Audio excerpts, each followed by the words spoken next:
His ideas were decades ahead of his time. His inventions promised to reshape civilization itself, harnessing the raw power of the universe and putting it into the hands of ordinary people.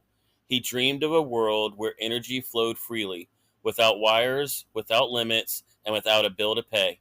But history remembers him as much for his brilliance as for his loneliness. A man who died nearly forgotten in a small New York hotel room. This is the story of Nikola Tesla, the visionary who lit up the world and the price he paid for chasing the impossible. The year was 1856. In a small village called Smiljan, in what is now Croatia, under the crackle and flame of a summer lightning storm, Nikola Tesla was born. According to family lore, the midwife remarked that the newborn had arrived during a bolt of lightning. His mother, perhaps half in jest, declared he will be a child of light. Tesla's father, Milutin, was a Serbian Orthodox priest, a stern and scholarly man who loved poetry and demanded discipline. His mother, Georgina, though uneducated in the formal sense, possessed an extraordinary mechanical mind. She could construct complex devices from memory, weaving together tools and household gadgets from scrap. Tesla would later credit her for his inventive spirit. From the very beginning, Nikola's mind was restless. He had an uncanny memory, able to recite entire books after a single reading. He also experienced what he called visions, sudden flashes of inspiration so vivid they sometimes blurred the line between imagination and reality. In rural 19th century Croatia, resources were scarce, but Tesla turned the world around him into a laboratory. He tinkered with water wheels in local streams, experimented with beetles as sources of power, and sketched elaborate machines in his notebooks. But it wasn't all invention and play. Tragedy struck early. Tesla's older brother, Dane, was killed in a riding accident when Nikola was just 5 years old. The loss left a lasting shadow over the family, and perhaps deepened Tesla's introspection and desire to create something meaningful in the world. Tesla excelled in school, mastering mathematics, physics, and multiple languages. He could solve complex calculus problems in his head, a skill that baffled his teachers.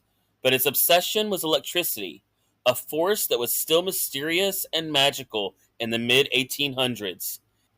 He attended the Technical University of Graz, Austria, where he first encountered the Gramme dynamo, a generator that could also run as an electric motor. Watching it operate, Tesla began to imagine a motor that ran on alternating current, AC, not the direct current, DC, favored by most engineers of the time. This concept, AC, would later define his career and ignite one of the most famous rivalries in science. However, his university years were turbulent. After a dispute with a professor over the feasibility of his AC motor idea, Tesla lost interest in his studies and eventually dropped out. His father died soon after, plunging Tesla into a period of illness and uncertainty. For the next few years, Tesla drifted across Europe, working odd engineering jobs in Slovenia, Hungary, and France. He improved electrical equipment for the Continental Edison Company, and his reputation as a brilliant but unconventional engineer began to spread. Yet he felt trifled. Europe's industry was cautious, unwilling to gamble on his more radical ideas. In 1884, with little more than a letter of recommendation and 4 cents in his pocket, Tesla boarded a ship to America. The letter, written by a former employer, was addressed to none other than Thomas Edison and read, "I know two great men, and you are one of them. The other is this young man." Tesla was about to step into a new world, one that would bring him fame, fortune, and conflict in equal measure. July 6, 1884, a young Nikola Tesla steps off the SS Saturnia onto the bustling docks of New York City. The city hums with the mechanical heartbeat of the industrial age. Steam whistles, horse-drawn trolleys, and the flicker of early electric lights. In his pocket, a handful of coins, some calculations scrawled on scraps of paper, and a letter addressed to most famous inventor in America, Thomas Edison. Tesla wasted no time. The very day he arrived, he made his way to Edison's workshop. It was a place of controlled chaos. Wires, motors, and half-assembled machines spilling over tables. Edison, pragmatic and famously skeptical, was initially amused by the tall, sharply dressed European with the heavy accent.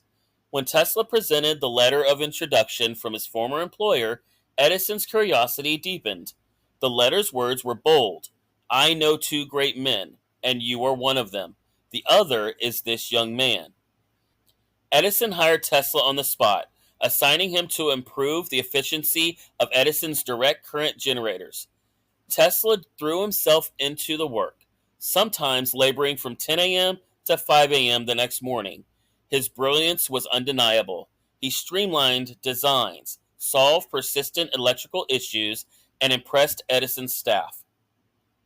But Tesla was also convinced DC was flawed for large-scale power distribution. Alternating current, he argued, would travel far greater distances with minimal loss. Edison dismissed AC as dangerous and impractical. Legend has it that Edison once jokingly offered Tesla $50,000 if he could redesign his DC dynamos to improve efficiency. Tesla succeeded. When he asked for the reward, Edison reportedly laughed and said, "Tesla, you don't understand our American humor?" Instead, he offered a small weekly raise. Tesla quit. Without steady work, Tesla struggled. At one point, he dug ditches to survive, an experience he would later describe as the hardest kind of work for the least return. Yet his mind kept turning over the possibilities of AC power.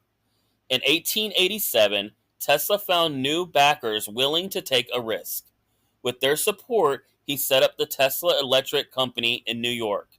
Within months, he had developed a working AC induction motor, a breakthrough that could revolutionize the electrical industry. The motor was elegant in its simplicity. It required no brushes, no commutator, and could run smoothly for long periods without sparking. It was robust, efficient, and most importantly, it proved AC could power not just lights, but machinery, the beating heart of industry. News of Tesla's invention reached Pittsburgh industrialist George Westinghouse, a man with the resources and ambition to challenge Edison. Westinghouse saw AC's potential to electrify entire cities and offered Tesla a lucrative deal: $60,000 in cash and stock, plus royalties for each horsepower of AC power sold. Tesla accepted. It was the beginning of a partnership that would ignite the war of currents, a battle for the future of electricity itself. For Thomas Edison, electricity was more than science. It was empire. And empires do not fall without a fight. What began as a disagreement over engineering would soon spill into a public feud, filling with demonstrations, smear campaigns, and a race to light up America. By the late 1880s, America was poised for an electrical revolution. Two visions stood in opposition: Edison's direct current, steady, controllable, but limited to short distances, and Tesla's alternating current, capable of traveling miles with minimal loss. To the public, it was a question of convenience. To the men behind it, it was a battle for industrial dominance. Edison, unwilling to yield, launched a campaign to discredit AC. His associates staged public demonstrations where animals, dogs, calves, and even an elephant, were electrocuted using alternating current, painting it as dangerous, even deadly. Newspapers carried the lurid headlines, and Edison pushed for AC to be associated with execution devices, leading to the invention of the electric chair. Tesla, in contrast, refused to descend into spectacle. He countered with dazzling public demonstrations of his own, sending current through his body to light lamps, producing arcs of electricity that leapt across the stage. His message was clear: AC is safe, powerful, and the future. In 1893, the decisive moment came. The city of Buffalo, New York sought to harness the power of Niagara Falls to generate electricity. Two bids emerged, one from Edison's General Electric, the other from Westinghouse using Tesla's AC system. Against heavy lobbying from Edison camp, the contract went to Tesla and Westinghouse. It was a monumental victory, not just for Tesla, but for AC power itself. 3 years later, in 1896, the Niagara Power Station began sending electricity over 20 miles to Buffalo. The success was undeniable. Cities across America began adopting AC power, and the war of currents was effectively over. Flushed with success, Tesla's mind raced to new possibilities. His laboratory became a place of wonder, filled with coils, generators, and experimental devices that defied conventional thinking. He experimented with radio transmission, sending signals without wires years before Marconi's patent, wireless lighting, bulbs that glowed in his hand without connection to any socket, remote control. In 1898, he demonstrated a radio-controlled boat in Madison Square Garden, astonishing onlookers who believed it was magic or trickery. Tesla envisioned a world connected without wires, power stations transmitting energy through the air, homes lit and machines driven without miles of copper cable. It was an idea so radical it bordered on science fiction.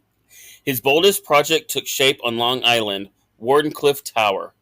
Funded initially by financier J.P. Morgan, the 187-foot structure was designed to transmit both wireless communication and wireless power across the Atlantic.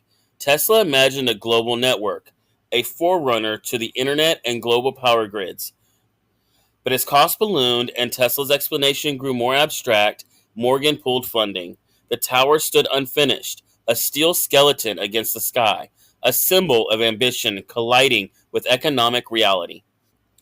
Despite setbacks, Tesla became a public icon.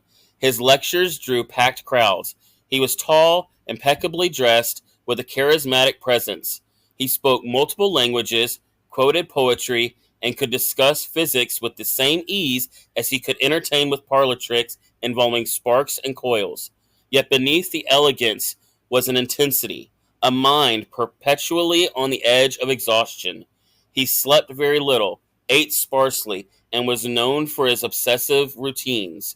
He claimed to hate round objects, refused to shake hands, and often walked around a block exactly 3 times before entering a building. At the turn of this century, Nikola Tesla seemed unstoppable, a man whose inventions were decades ahead of the world around him. But in the shadows, trouble brewed, rivals closing in, fortunes dwindling, and a visionary's dreams colliding with the harsh economics of progress. In the early years of the 20th century, Nikola Tesla's name still carried the weight of genius, but behind the veneer of innovation, the financial ground beneath him was beginning to give way. The patents that had made him wealthy were expiring, cutting off his primary source of income. Rivals moved quickly to commercialize his ideas, some without credit, others through legal maneuvering that Tesla could not afford to challenge. The Wardenclyffe Tower project collapsed completely in 1906 when J.P. Morgan refused further funding. The unfinished structure became a haunting monument of Tesla's unfulfilled dream. Creditors circled, and by 1917, the tower was demolished for scrap metal to pay off debts.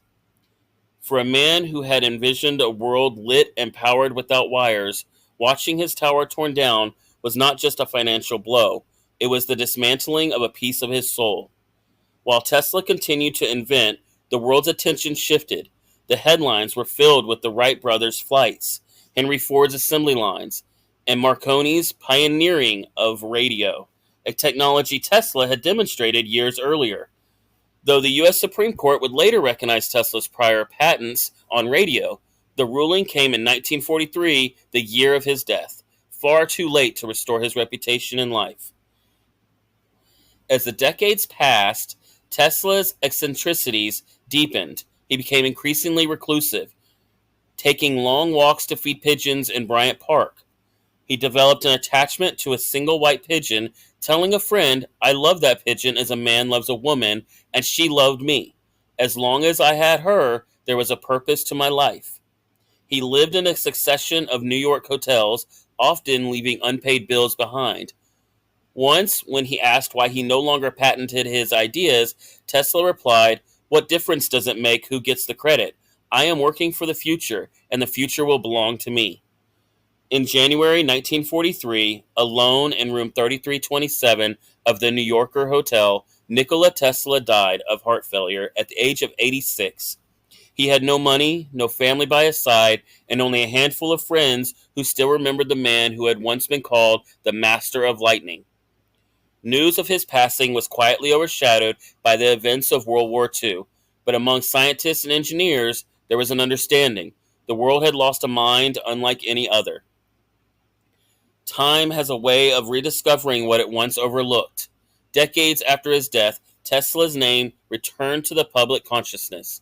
His inventions, once dismissed as impractical dreams, became the foundation for modern technology. Radio, wireless communication, electric motors, renewable energy transmission. Today, from the smartphones in our pockets to the power grids that span continents, echoes of Tesla's genius are everywhere. Documentaries, books, and even a modern electric car company would adopt his name, turning him into an icon of visionary thinking. His story became a parable, a reminder that brilliance alone does not guarantee success, but that true genius often plants seeds for a future it will never see. Nikola Tesla died in obscurity, but in the currents that light our cities, and the signals that cross oceans in an instant, and in the dreams of those who dare to imagine a better world, he lives on. He died in silence in a small hotel room while the world outside burned with the urgency of war. The man who gave us the power to light the night slipped away in darkness, unnoticed by the very society he sought to electrify. Perhaps that is the fate of those who dream too far ahead, to live in a world not yet ready for them. But the future has a way of catching up. Decades later, it found his fingerprints everywhere, in the hum of our power grids, in the invisible waves that carry our voices, in the silent motors driving us into a cleaner tomorrow. Today, from the smallest devices in our pocket to the vast networks that connect continents, Tesla's vision pulses through the world. He reminds us that even when a dreamer is forgotten, their dreams can still light the way. The world may have overlooked Nikola Tesla once, but in the glow of every light, in the hum of every current, his legacy endures, and it will never be forgotten again.